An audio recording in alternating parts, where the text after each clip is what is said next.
Good morning friends. Welcome to the prelims booster session. जैसा आपको पता है, सारे टॉपिक्स को पहले हिंदी में डिस्कस किया जाएगा, फिर सारे टॉपिक्स को इंग्लिश में डिस्कस किया जाएगा। तो जिन लोगों को इंग्लिश की डिस्कशन देखनी है तो वो नीचे चैप्टर्स में जाके डायरेक्टली क्लिक कर सकते हैं, तो इंग्लिश की डिस्कशन शुरू हो जाएगी। तो पहला टॉपिक देखते हैं, ज़ीरो बजटिंग एग्रीकल्चर। तो पीएम मोदी ने फार्म लॉज को रिपील करते हुए ये अनाउंसमेंट भी किया है कि वो एक ऐसी कमेटी बनाएंगे जिसमें एग्रीकल्चर को कॉम्प्रिहेंसिवली डील किया जाएगा। उसमें से एक टॉपिक जो है वो है ज़ीरो बजटिंग बेस्ड एग्रीकल्चर को कैसे प्रमोट किया जा सकता है। तो हमें पता होना चाहिए कि ज़ीरो बेस्ड बजटिंग या ज़ीरो बजट नेचुरल फार्मिंग क्या चीज़ है। तो ये देखते हैं आगे।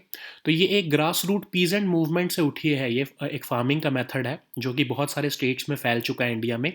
अब इसमें क्या होता है कि कोई आप उधार नहीं लेते, कोई पैसा खर्च नहीं करते इनपुट्स के ऊपर। इनपुट्स जैसे क्या होते हैं, जनरली हमारी जो कन्वेंशनल फार्मिंग है उसमें इनपुट्स क्या होते हैं, सीड्स होते हैं, फर्टिलाइज़र होता है, पेस्टिसाइड होते हैं, और भी बहुत सारी चीज़ें होती हैं। तो अब इसमें क्या होता है कि आप कोई भी पैसा उधार नहीं लेते हो, आप कोई भी ऐसा इनपुट जो है जैसे कि फर्टिलाइज़र या पेस्टिसाइड नहीं यूज़ करते हो, आप नेचुरल वे में फार्मिंग करते हो, बिना केमिकल्स के फार्मिंग करते हो।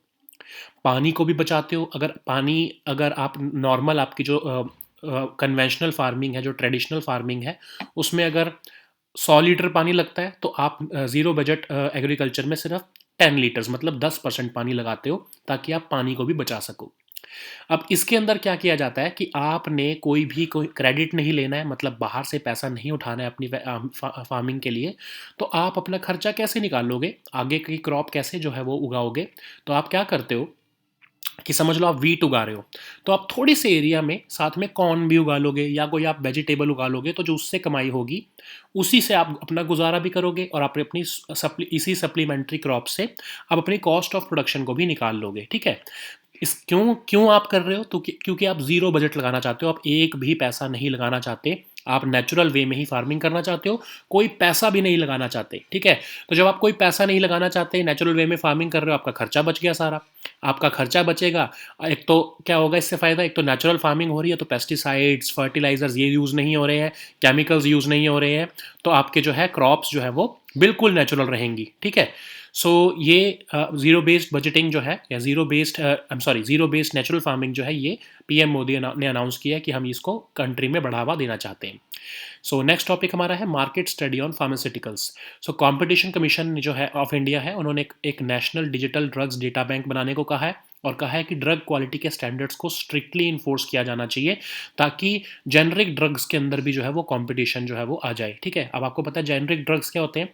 तो जेनरिक ड्रग्स वो ड्रग्स होते हैं जो थोड़ा सा सॉल्ट जो है डिफरेंट होता है उसका, या फिर उसी सॉल्ट का यूज़ करके उस ड्रग्स को बनाया जाता है, बट वो आपके जो ब्रांडेड ड्रग्स हैं उनसे बहुत सस्ते होते हैं। ठीक है। तो मतलब अगर आपका बहुत डिफरेंस देखने को मिलेगा, 100 रुपये की दवाई अगर आप जेनरिक ड्रग देखोगे तो वो आपको 5 रुपये या 10 रुपये में मिलेगी, या फिर थोड़ा सा और रेट हो सकता है, क्योंकि सेम सॉल्ट का या फिर थोड़ा सा डिफरेंट सॉल्ट उसमें यूज़ किया जाता है, और प्रोसीजर थोड़ा सा डिफरेंट कर दिया जाता है अगर सेम सॉल्ट यूज़ किया जा रहा है तो, as compare to branded drugs. ठीक है। तो लेकिन जो आपके जेनरिक ड्रग्स है उसके अंदर भी कंपटीशन आना ज़रूरी है।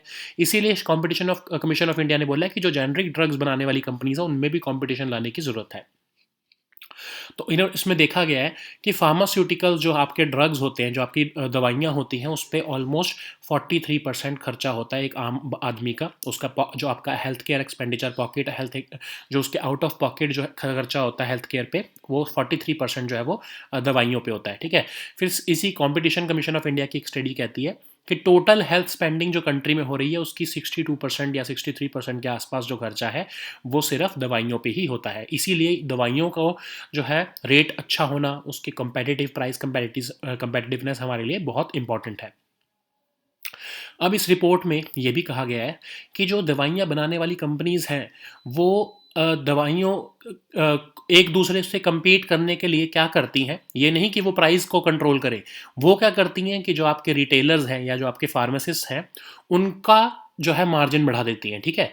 तो मतलब समझ लो कि 100 रुपये की दवाई है कोई, और दूसरे आपके जो कंपेटिटर है उसकी भी 100 रुपये की दवाई है, तो आपको असल में क्या करना चाहिए, आपको अपनी दवाई को 95 रुपये या 90 रुपये कर देना चाहिए, ताकि जो है आपके कस्टमर जो हैं वो आपकी दवाई को प्रेफर करें।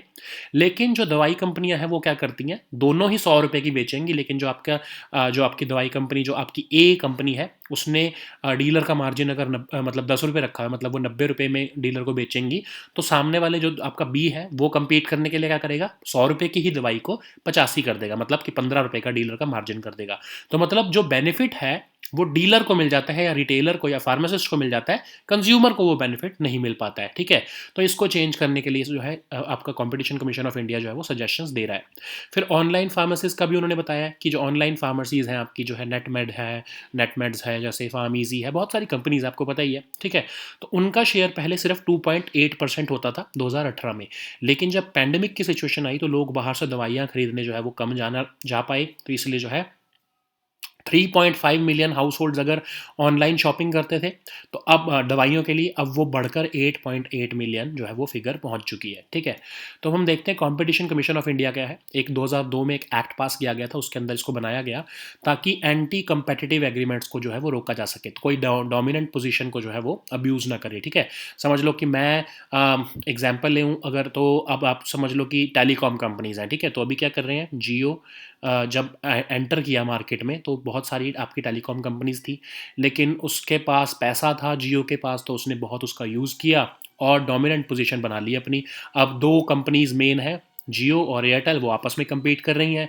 आने वाले टाइम में अगर ऐसा हुआ कि एयरटेल भी अगर हार गया जियो से, तो जियो जो है वो मोनोपोली बना लेगा। ठीक है, तो उस मोनोपोली को रोकने का काम कौन करता है, कंपटीशन कमीशन ऑफ इंडिया। ठीक है, वो ऐसी डोमिनेंट पोजीशन जो है वो अब्यूज़ नहीं करने देता। मतलब जियो अगर मोनोपोली बना गया तो वो तो कुछ भी रेट लगाने लगेगा, क्योंकि उसको पता है कि वो अकेला टेलीकॉम प्लेयर है कंट्री में, तो वो आपसे कुछ भी कॉल्स के चार्जेस, इंटरनेट के चार्जेस लेने लगेगा। तो उस सब को रोकने के लिए कंपटीशन कमीशन ऑफ इंडिया जो है वो एक्टिव हो जाता है। ठीक है, अब सीसीआई के अंदर एक चेयरपर्सन होता है और 6 मेंबर्स होते हैं जो कि सेंट्रल गवर्नमेंट अपॉइंट करती है। ठीक है, अब इसके अंदर कंपटीशन इश्यूज जो है से रिलेटेड जो भी इश्यूज है उसको जो है वो बाकी जो गवर्नमेंट बॉडीज़ हैं, जो स्टैट्यूटरी अथॉरिटीज़ है, वो भी रिकमेंड कर सकती हैं कि आप अब समझ लो कि ये सुओ मोटो एक्शन भी ले सकता है। ठीक है, अगर कंपटीशन कमीशन ऑफ इंडिया को लग रहा है कि कोई भी कंपनी या कोई भी ऐसी ऑर्गेनाइजेशन जो है वो अपनी डोमिनेंट पोजीशन का फ़ायदा लेने लग रही है, तो वो उस केस में जो है एक्शन ले सकता है, या फिर उसको कोई और स्टैट्यूटरी अथॉरिटी जो गवर्नमेंट ने एक लॉ के थ्रू एस्टैब्लिश की है, वो भी कह सकती है competition of commission of India को कि इस केस को आप देखो कि कहीं इस केस में कोई जो है डोमिनेंट पोजीशन का यूज़ तो नहीं किया जा रहा है, कोई मोनोपोली का यूज़ तो नहीं किया जा रहा है। तो ऐसे केसेस को भी जो है ये कंपटीशन कमीशन ऑफ इंडिया देख सकता है। ठीक है, अब इसका सिग्निफिकेंस क्या है, आम आदमी, कॉमन मैन के लिए सबसे ज़्यादा इंपॉर्टेंट क्या है कि उसको कॉम्पिटिटिव प्राइजेस पर प्रोडक्ट्स मिले और उसको ब्रॉड रेंज ऑफ प्रोडक्ट्स मिले। तो यही जो है कंपटीशन कमीशन ऑफ इंडिया जो है वो इंश्योर करता है। ठीक है, पूरी इकोनॉमी, अब पूरी आपकी इकोनॉमी कंपटीशन के बेस पर ही तो चलती है। अगर आपकी इकोनॉमी में कंपटीशन ही नहीं होगा तो आपकी इकोनॉमी फेयर मार्केट कैसे, फेयर प्राइजेस कैसे होंगे। ठीक है, अगर किसी भी सेक्टर में कंपटीशन ही नहीं आएगा तो आपको कभी भी प्राइस कंपेटिटिव प्रोडक्ट्स नहीं मिलेंगे। ठीक है, कहीं पे भी अगर आप, जैसे हम जियो का एग्जांपल ले रहे थे कि अगर सिर्फ जियो रह जाए एंड में, तो वो आपको बहुत महंगा टैरिफ दे देगा, अपनी मनमानी रेट पर आपसे वो चार्जेस लेगा। तो अगर आपको अच्छे जो है रेट चाहिए, फेयर प्राइसेस चाहिए, तो आपको इकोनॉमी में फेयर कंपटीशन लाना बहुत ज़रूरी है। कैपिटलिज्म जो है, कैपिटलिज्म में अगर फेयर मार्केट कंपटीशन है तो कैपिटलिज्म बहुत अच्छा परफॉर्म कर सकता है। ठीक है, फिर हमें सोशलिज्म की ज़रूरत नहीं पड़ेगी। हमें social welfare state is important, लेकिन कैपिटलिज्म को इम्प्रूव करने के लिए या मार्केट को इम्प्रूव करने के लिए हमें फेयर कंपटीशन मार्केट में लाना बहुत ज़रूरी है। ठीक है, तो सुप्रीम कोर्ट ऑफ इंडिया ने एक बहुत ही एक अच्छी से जजमेंट में बहुत ही ब्रॉड एक डेफिनेशन दी है कि इस competition of commission of India का असल में क्या ऑब्जेक्टिव है। तो ये आप पढ़ लेना, अगर आपको रटने का शौक है तो आप इसको रट भी सकते हो, क्योंकि इन केस अगर आपको कंपटीशन से रिलेटेड कुछ कंपटीशन कमीशन ऑफ इंडिया से रिलेटेड कोई आंसर लिखना है तो आप सुप्रीम कोर्ट ऑफ इंडिया को कि 2010 की जजमेंट की ये एक ऑब्जर्वेशन है, इसको आप डायरेक्टली भी कोट कर सकते हो। ठीक है, सो नेक्स्ट टॉपिक देखते हैं, laboratory for food grain sample. तो आपका जो फूड कॉर्पोरेशन ऑफ इंडिया है उसने ये डिसाइड किया है कि अब से जो फूड ग्रेन के सैंपल है उनकी टेस्टिंग की जाएगी, इन हाउस टेस्टिंग की जाएगी। तो इंडिया की सबसे स्टेट ऑफ आर्ट लेबोरेटरी बनाई जा रही है, जो कि central food technological research institute ने बनाई है।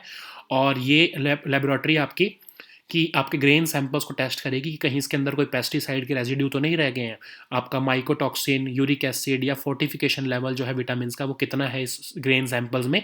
उसके बेसिस पर एफसीआई को जो रिपोर्ट देगी, फिर एफसीआई उसी के बेसिस पर प्रोक्योरमेंट करेगी। ठीक है, इसलिए किया जा रहा है ताकि एफसीआई जो है वो घटिया क्वालिटी का ग्रेन्स जो है प्रोक्योर ना करे, क्योंकि वो तो एज गुड एज फेंकने के बराबर हो गया ना। अगर आपका जो है एफसीआई घटिया क्वालिटी का ग्रेन्स जो है वो प्रोक्योर कर लेता है फार्मर से, तो वो तो उसके किसी यूज़ का नहीं है फूड कॉरपोरेशन ऑफ इंडिया के, वो तो उसे फेंकना पड़ेगा। तो सरकार का खर्चा बचाने के लिए और इवन फार्मर्स को भी ये बताने के लिए कि आपको क्वालिटी मेंटेन करनी है, वरना तो आपके जो है एक्सपोर्ट पोटेंशियल भी ख़राब होगा, आपका मार्केट में सामान नहीं बिकेगा। इसके लिए जो है ये लेबोरेटरी जो है वो बनाई जा रही है, ठीक है। अब फूड कॉरपोरेशन ऑफ इंडिया क्या है, एक स्टैट्यूटरी बॉडी है, इसको एक एक्ट के थ्रू बनाया गया है, और ये किसके अंदर काम करती है, मिनिस्ट्री ऑफ कंज्यूमर अफेयर्स के अंदर, ठीक है। तो अब याद रखो ये मिनिस्ट्री ऑफ एग्रीकल्चर के अंडर नहीं आती है, और इसको 1965 में बनाया गया था। शुरू में इसका हेडक्वार्टर चेन्नई में होता था, लेकिन बाद में इसका हेडक्वार्टर जो है वो न्यू दिल्ली में मूव कर दिया गया है, ठीक है। नेक्स्ट टॉपिक देखते हैं जो कि है पुअर एयर क्वालिटी। तो अभी एक बहुत ही डिफरेंट एक आपको ऑब्जर्वेशन देखने को मिला होगा कि मुंबई में जनरली कभी भी एयर क्वालिटी जो है वो कभी भी डिटेरियोरेट नहीं होती है, बिकॉज कि वो सी के पास है। लेकिन अभी रिसेंटली आपको कोलाबा और मैज़गांव, आप जिनको पता होगा कि बड़े ही पॉश एरिया है ये, तो साउथ मुंबई में ये आपको देखने को मिला होगा कि कोलाबा और माझगांव में जो है एयर क्वालिटी बहुत डिटीरियोरेट हुई है। एयर क्वालिटी इंडेक्स जो है वो 330 से भी ऊपर चला गया। तो ऐसा क्यों हुआ है, तो इसके बारे में हम रीजंस देखते हैं। अब ये आप रीजंस जो है बहुत इंपॉर्टेंट है, जो इस बार मेंस लिख रहे हैं उनके लिए बहुत इंपॉर्टेंट है। दिल्ली के ऊपर भी क्वेश्चन आ सकता है, और इस बार क्योंकि ये थोड़ा ऑफ बीट हो गया है तो मुंबई के ऊपर भी क्वेश्चन आ सकता है कि ऐसा क्या हुआ इस बार कि कोलाबा और माझगांव में भी जो है एयर क्वालिटी इंडेक्स जो है वो इतना पुअर हुआ, ठीक है। तो इसके रीजंस देखते हैं क्या है। तो ठीक है, तो पहला तो रीजन है सी सॉल्ट। तो जनरली क्या होता है, कोलाबा जैसे एरिया जो आप बिल्कुल सी के आसपास रहते हैं, उनमें टेम्परेचर जो है वो थोड़ा सा एज़ कम्पेयर टू बाकी मुंबई सिटी से थोड़ा सा कम होता है, क्योंकि वो सी के पास होते हैं, तो वहाँ पर ठंडी हवा आती रहती है। और ऑनसेट ऑफ विंटर में तो है और ज़्यादा ठंडा रहता है थोड़ा सा ये एरिया। लेकिन इस बार क्या हुआ, क्योंकि अरेबियन सी में जो है लो प्रेशर जनरेट हुआ, तो जो टेम्परेचर है वो इंक्रीज हो गया थोड़ा सा, ठीक है। टेम्परेचर इंक्रीज होने की वजह से क्या हुआ, जो एयर है उसमें ह्यूमिडिटी भी रही, ठीक है। ह्यूमिडिटी होने की वजह से क्या हुआ, अब एक तो एयर में ह्यूमिडिटी है, तो जो पर्टिकुलेट मैटर है वो उसको ज़्यादा होल्ड कर पा रही है ये एयर, ठीक है। तो जो आपका पोल्यूशन है उसको एयर जो है वो ज़्यादा होल्ड कर पा रही है, क्योंकि वो ह्यूमिड है। दूसरा, सी सॉल्ट जो है वाटर वेपर में है, अवेलेबल है, क्योंकि वहाँ पर ऑफ कोर्स जो है आपका जो लो प्रेशर जो जनरेट हुआ है वो सी से जनरेट हुआ है, तो जो आपका एयर जो ह्यूमिड एयर है वो सी का जो सॉल्ट है उसको भी जो है वो कंज्यूम करके बैठी है। तो जब सी सॉल्ट जो है वाटर वेपर में अवेलेबल है, तो वो बाकी पॉल्यूटेंट्स लाइक PM2.5 या फिर सल्फर ऑक्साइड जो व्हीकल से एमिट होता है उसके साथ रिएक्ट करके सेकेंडरी पॉल्यूटेंट्स भी बना रहा है, ठीक है। सेकेंडरी पॉल्यूटेंट्स बना रहा है, तो वो आपके जो कोलाबा और मझगांव वाले एरिया में वहाँ पर ये पॉल्यूशन की प्रॉब्लम आ रही है, ठीक है। और दूसरा रीज़न, एक और रीज़न ये बहुत इंपॉर्टेंट है कि विंड स्पीड्स इस बार बहुत स्लो रही हैं। तो जो विंड अब जब धीरे चलेगी या फिर विंड नहीं चलेगी, तो वो पॉल्यूटेंट्स को उड़ाकर जो है वो सी के एरिया की तरफ या फिर मुंबई से दूर नहीं लेके जा पा रही है, ठीक है। दूसरा यही इंपॉर्टेंट फैक्टर है कि नो ब्रीज, पिछले कुछ टाइम से जो है वो विंड नहीं चल पा रही है, विंड की स्पीड बहुत कम है या फिर स्टेगनेंट है, उसकी वजह से जो है हवा रुकी हुई है और जो पोल्यूशन है वो ट्रैप हुआ पड़ा है एयर के अंदर। तीसरा सबसे इंपॉर्टेंट, अर्बन कैनियन इफेक्ट। अब ये अर्बन कैनियन इफेक्ट ना आपका दिल्ली में भी एप्लीकेबल होता है। अर्बन कैनियन इफेक्ट क्या होता है, अब आपको एग्जांपल देता हूँ। कई लोग आपसे जो है पूछ रहे होंगे या आपने खुद भी सोचा होगा कि नॉर्थ इंडिया में जो आपका पंजाब का रीजन है, हरियाणा का रीजन है, चंडीगढ़ का रीजन है, यहाँ पर भी तो जो है स्टबल बर्निंग की जाती है, तो इस एरिया में क्यों पॉल्यूशन नहीं होता, सारा पॉल्यूशन जाके दिल्ली वाले एरिया में एनसीआर रीजन में ही क्यों होता है। तो उसका रीज़न एक बहुत बड़ा है urban canyon effect. Urban canyon effect में क्या होता है, एक एरिया वहाँ पर इतनी लंबी लंबी बिल्डिंग्स हैं या इतनी ज़्यादा बिल्डिंग्स हैं कि जो एयर पोल्यूशन हो रहा है ट्रैफिक की वजह से, उसको उड़ाने के लिए या फिर उसको जो है वो साइड करने के लिए या फिर एयर की मूवमेंट जो है वो नहीं हो पाती, क्योंकि बिल्डिंग्स बनी हुई हैं इतनी ज़्यादा। तो जब बिल्डिंग्स बहुत ज़्यादा बनी हुई हैं तो एयर जो है वो विंड जो है वो नहीं चल पाती है, या फिर उसको वो जो है आपकी बिल्डिंग्स वो रिस्ट्रिक्ट कर रही हैं एयर की मूवमेंट को, उसकी वजह से जो कंसंट्रेशन ऑफ पॉल्यूटेंट्स हैं उस एरिया में वो बने रहते हैं, उसको विंड उड़ाकर नहीं लेके जा पाती, ठीक है। तो ये एनसीआर रीजन में बहुत बड़ी प्रॉब्लम है। ये अर्बन कैनियन इफेक्ट आपके कोलाबा और माझगांव में इसलिए ज़्यादा है क्योंकि वहाँ पर भी बहुत बड़ी बड़ी बिल्डिंग्स हैं, कॉन्क्रीट, जिसको हम कॉन्क्रीट जंगल भी कह सकते हैं, कि इतनी बिल्डिंग्स बन गई हैं कि हवा ही नहीं चल पाती है, और जो बीच के एयर जो आपकी ट्रैप हुई पड़ी है पॉल्यूटेंट्स, क्योंकि वो विंड स्पीड इतनी नहीं है या फिर बहुत कम है, उसकी वजह से पॉल्यूटेंट्स वहीं पर जमे रहते हैं, ठीक है। सो हम देखते हैं कि सफ़र क्या है। सफ़र जो है उसी ने ही बताया है ना कि आपका एयर क्वालिटी इंडेक्स कितना है, ठीक है। तो सफ़र एक है system of air quality and weather forecasting research. ये एक ऐसा इनिशिएटिव है मिनिस्ट्री ऑफ अर्थ साइंसेज का। ये एयर क्वालिटी को मेजर करता है मेट्रोपॉलिटन सिटीज़ में, ओवरऑल पोल्यूशन को भी जो है वो को भी मेजर करता है, और ये लोकेशन स्पेसिफिक एयर क्वालिटी भी बताता है सिटी की। तो इसको बनाया किसने? Indian Institute of Tropical Meteorology, जो पुणे बेस्ड एक आपकी इंस्टीट्यूट है, उसने बनाया है। और इंडियन मीटरोलॉजिकल डिपार्टमेंट जो है वो इसको ऑपरेशनलाइज करता है, ठीक है। बहुत सारे पॉल्यूटेंट्स को ये मॉनिटर करता है, जैसे PM2.5, PM10, ozone, carbon monoxide etcetera. ये बहुत सारे पॉल्यूटेंट्स को ये सफ़र जो आपका सिस्टम है ये मॉनिटर करता है। अब एयर क्वालिटी इंडेक्स क्या है? ये डेली की एयर क्वालिटी के बारे में रिपोर्ट करता है। 8 मेजर एयर पॉल्यूटेंट्स के बारे में रिपोर्टिंग देता है कि कितना इसका लेवल है किसी भी एक एरिया में। अब ये जितने भी आपके पॉल्यूटेंट्स हैं उनमें सबसे खतरनाक होते हैं ग्राउंड लेवल ओजोन और एयरबोर्न पार्टिकल्स, ठीक है। नेक्स्ट टॉपिक है real estate development and regulation act 2016।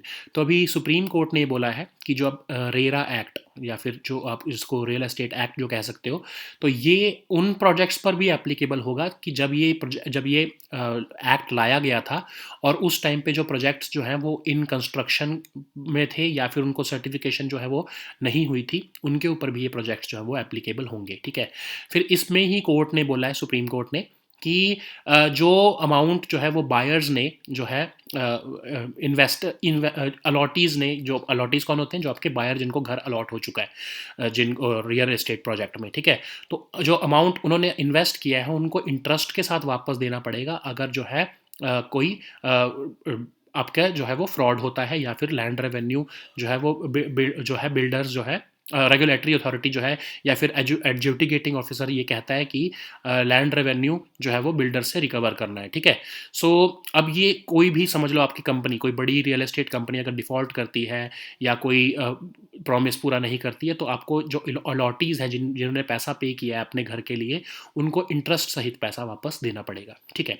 तो अब रेरा एक्ट क्या है? रेरा एक्ट 2016 में आया था।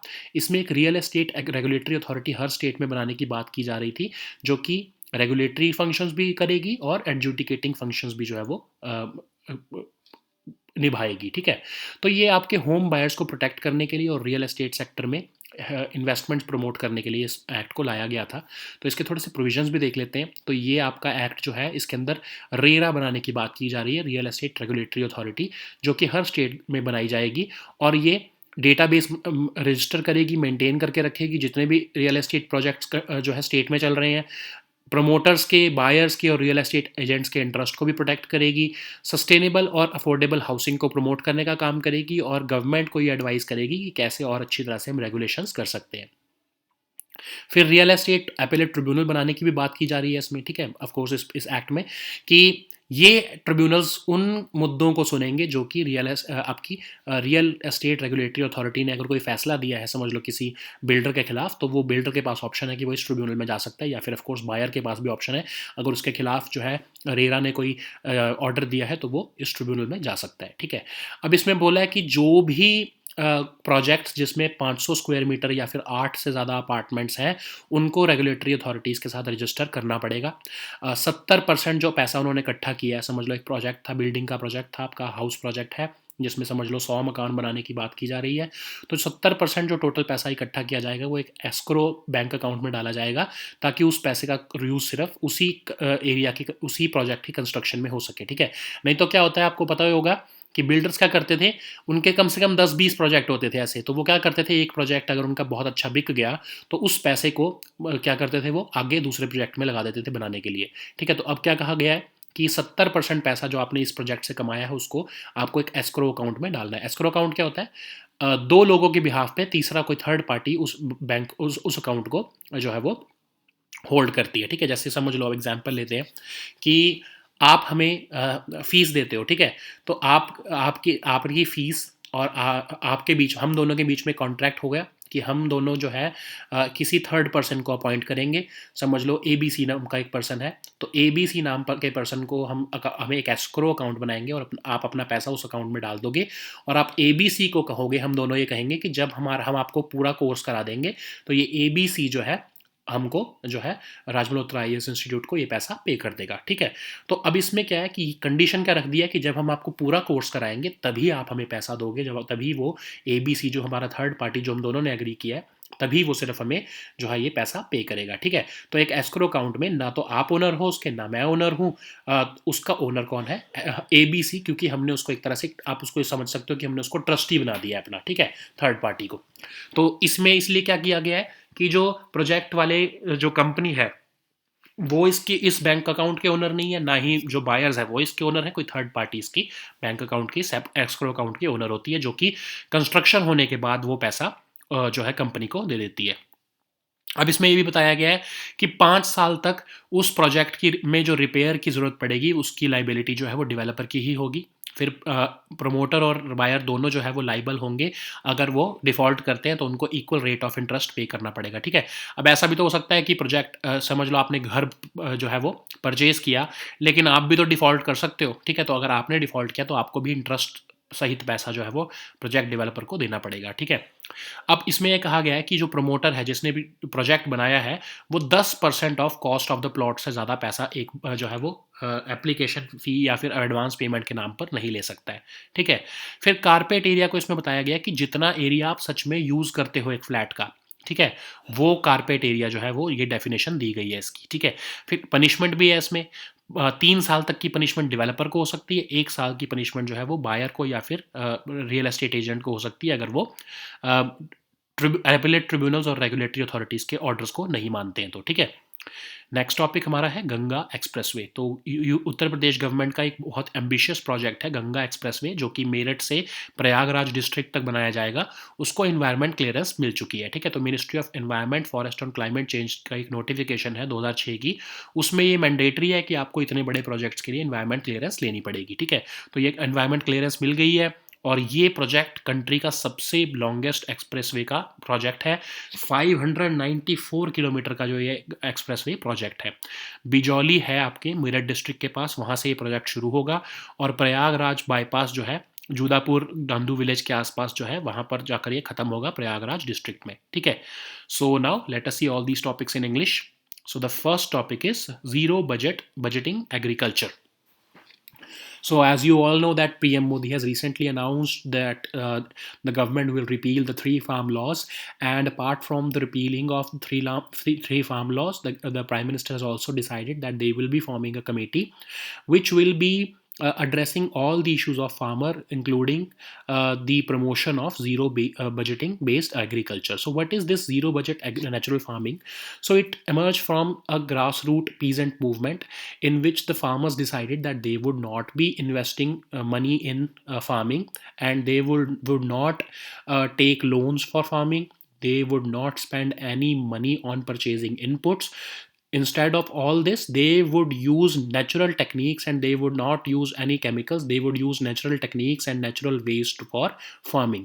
So neither the fertilizer nor pesticide is used in the zero budget natural farming, and only 10% of water is utilized for irrigation purposes in this. Okay, so the objective is that you remain dependent on as much as possible on natural inputs, and you also go for supplementary crops. Like if you are primarily a wheat growing farmer, so to cover the cost of wheat production, you just go for let's say some form of vegetables. After selling those vegetables, you also grow some vegetables. After whatever money that you would derive from selling this vegetable, you utilize that money for your wheat farming. Okay, so you are not going to take any loan, you're not going to spend any external money. So whatever you earn from the field or one part of your field, you invest that money in your farming. Okay, and you keep this zero budgeting agriculture as natural as possible. So let's see the next topic, which is market study on pharmaceuticals. So Competition Commission of India has decided that they have of course recommended that there is a need to create national digital drugs data bank, and it is also important that we enforce the drug quality standards strictly, because it is important that we promote price competition among generic drugs also in India also. Okay, so for those who do not know what are generic drugs, so basically these are uh, affordable drugs. Like if you have a medicine, a branded medicine worth rupees 100 rupees, this generic drug would be same as that branded drug, but of course, but that would not be a brand, but it would cost much less than the branded drug. It may use the same salt as that of the branded drug, or there may be a slight modification in the salt which is used for the manufacturing of drug, but it will be price competitive as compared to branded drugs. So but the government, this CCI is saying that it is important that in this generic drugs also there should be competition. So because the CCI is saying that almost 43.2% of out of pocket expenditure is on drugs or pharmaceuticals in the country, and about 62.7% of total health spending in the country is done on pharmaceuticals or drugs. So it is very important that we bring down the prices of our drugs or pharmaceuticals or medicines. So that's why the CCI has recommended that we should focus upon a price competition among generic drugs. So they have observed, this report has observed, that instead of passing the benefit to the consumer, what these generic drug companies are doing, they are just focusing on increasing the margin or trade margin of retailers or pharmacies, so that they prefer their drugs over the drugs of the competitors. Okay, so the actual benefit that the is derived by the pharmacies or the drug retailers instead of the customers. Okay, so this report is also focusing on, and it is also outlining that online pharmacies are also witnessing growth. If there was just about 3.5 million households who were buying medicines from online pharmacies, this number has increased to 8.8 million now during the pandemic, because of course there was lockdown situation and people were buying medicines online. Okay, so about the Competition Commission of India, it was established under an act of 2002, of course, which was amended in 2007, and it prohibits anti-competitive agreements and abuse of dominant position by enterprises, and it also regulates combinations, that is the mergers and acquisitions. So this Competition Commission of India consists of a chairperson and 6 members are appointed by the central government. Of course, there should be not less than 2 members, and other statutory authorities which are established by the law, they can also recommend, or they can also ask the Competition Commission of India to give its views on competition issues. So they can also receive reference from Competition Commission of India for any matter which they deem suitable for the views of CCI. Okay, so the significance of CCI is that it is the it saves the Aam Aadmi or the common man from the and it also provides them access to the broadest range of goods and services, and it promotes competition in the market. Okay, when you promote competition, you get fair market prices of products. So in case of a monopoly, like I was giving an example of Geo, if there is monopoly, the fair prices would not be charged by from the consumers by the company which is holding monopoly. So that's why CCI wants that there should be broadest range of goods and services in the market, so that price competitiveness can be ensured. Okay, so even Supreme Court of India in 2010, they outlined the main objective of this Competition Commission of India. In case you want to cram this entire definition, you can do it, and it would be a good reflection on your part if you write it in the mains examination. So now let us see the next topic, which is laboratory for food grain sample. So recently, Food Corporation of India has decided that they would develop India's first state of the art laboratory for the in house testing of food grain samples. Okay, so this laboratory would be established at Gurugram, and this laboratory has been set up under the guidance of Central Food Technological Research Institute, which is based in Mysuru in Karnataka. And this laboratory will check the procurement of grains by the FCI with respect to pesticide residues, mycotoxin, uric acid, and even the fortification level of vitamins in the crops. Okay, so this will help the FCI as well as the farmers to ensure that their grains, that their crops or grains are not bad, and they are free from pesticides, and the level of their quality is maintained, so that they do not suffer losses due to rejection in exports or even from the consumers. Okay, so this Food Corporation of India is a statutory corporation which was established by an act of 1964. It works under the jurisdiction of Ministry of Consumer Affairs. So just remember that it is not working under the Ministry of Agriculture, it is working under the Ministry of Consumer Affairs. So it was set up in 1965, and its headquarters was initially there at Chennai, but later it was transferred to New Delhi. Okay, so now let us see the next topic, which is poor air quality. So, of the past few days, the posh region of Kolaba and Mazagaon in South Mumbai has been witnessing a deteriorating level of air quality. So, even the air quality index showed that almost 330 level of AQI was witnessed in these areas. So, why this particular area is witnessing poor air quality, which is not generally the problem in Mumbai? So, what are the reasons? Let's see that also. Okay, so the first one is sea salt.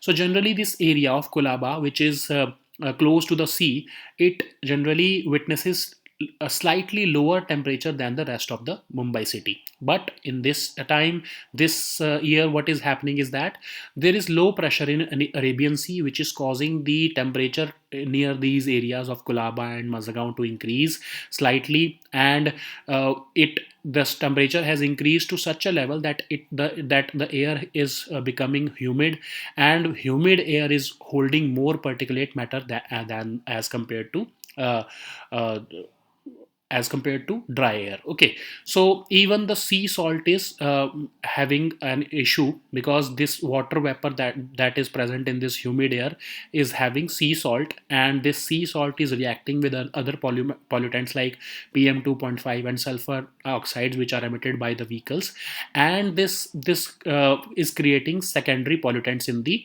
uh, area of Kolaba and Mazagaon, because they are located near the sea. Okay, and there is also an issue of no breeze. So this area is witnessing no significant wind speed, or even the wind is stagnant for 3 days, and that's why these pollutants have been trapped in this air, and it is raising the AQI. So the third one is very important, and you can expect a top. You can expect a question over this particular topic also, because what is happening in Delhi, because you may be witnessing that the stubble burning issue is already there in Punjab, Haryana. So people were saying, even some of the most famous people were questioning that how is it possible that a farmer which is burning their fields in Punjab, or let's say Haryana, and this area is not getting, this Punjab and Haryana air is not getting polluted, but all this pollution is transferred to Delhi.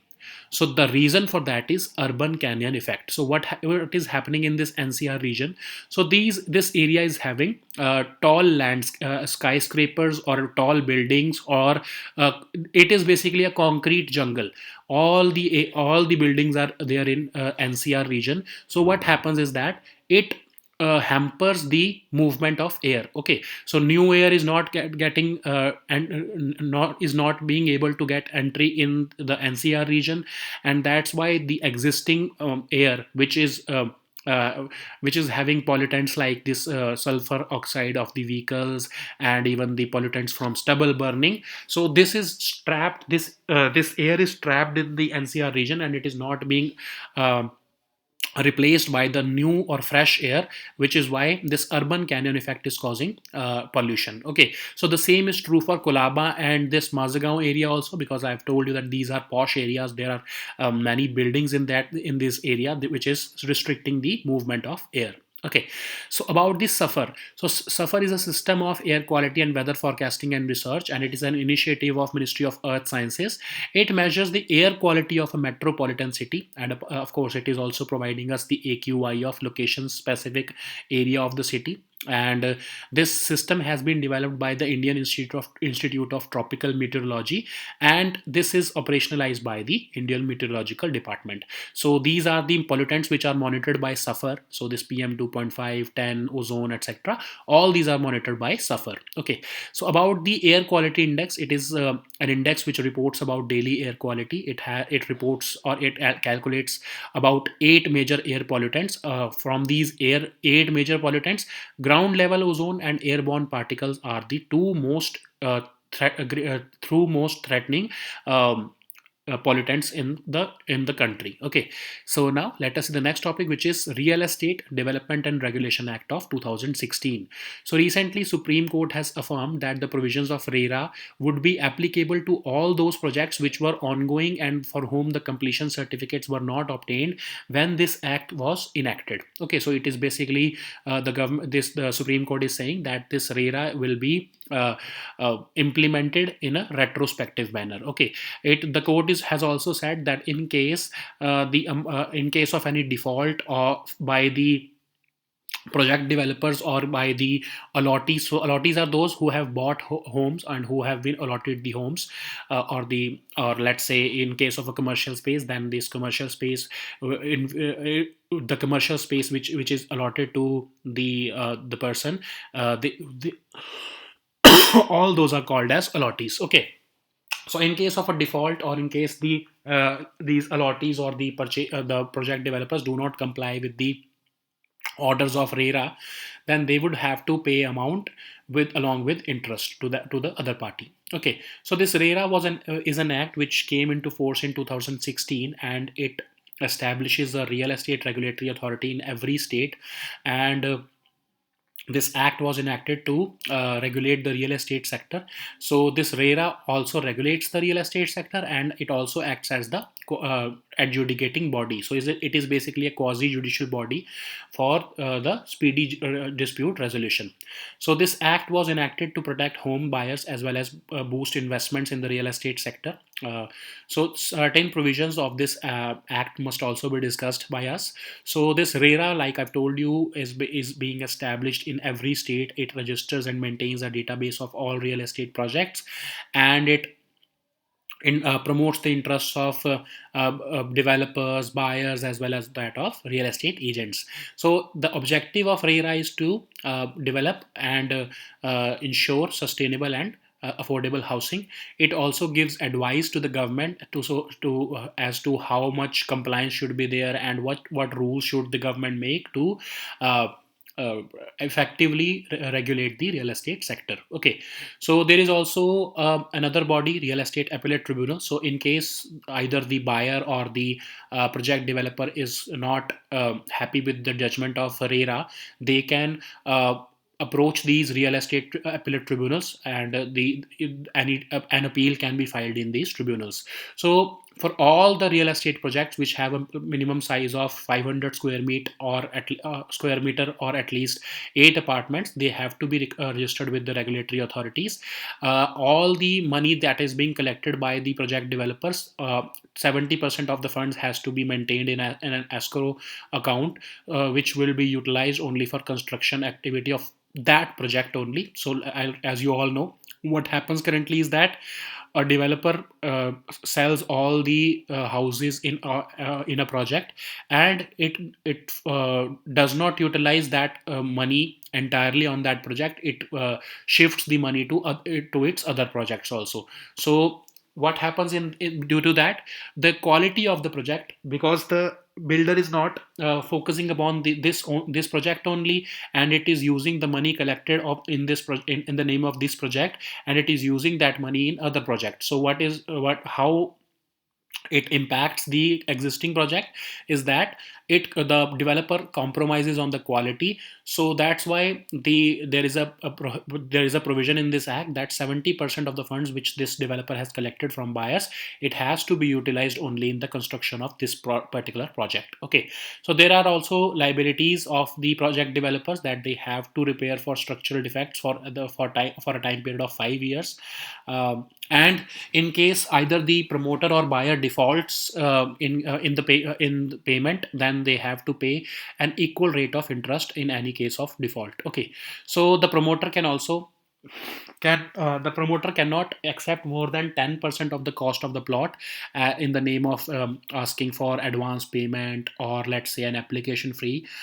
So before entering into the agreement of sale, they cannot take more than 10% of the cost of the plot. Okay, so it also gives definition about the carpet area. So carpet area will be the area which is the net usable floor area of a flat. Okay, and in case either the developer if the developer defaults against the rulings of the appellate tribunal or regulatory authorities, there is a provision for 3 years of imprisonment. And in case the buyer or real estate agents violates the orders of these tribunals or regulatory authorities, they can be jailed for 1 year. Okay, so let's see the next topic, which is Ganga Expressway. So recently, this ambitious project of Uttar Pradesh government, that is the Ganga Expressway, has received environmental clearance. So as per the notification of Ministry of Environment of 2006, it is mandatory to get environmental clearance before such a level of project can be initiated in the country.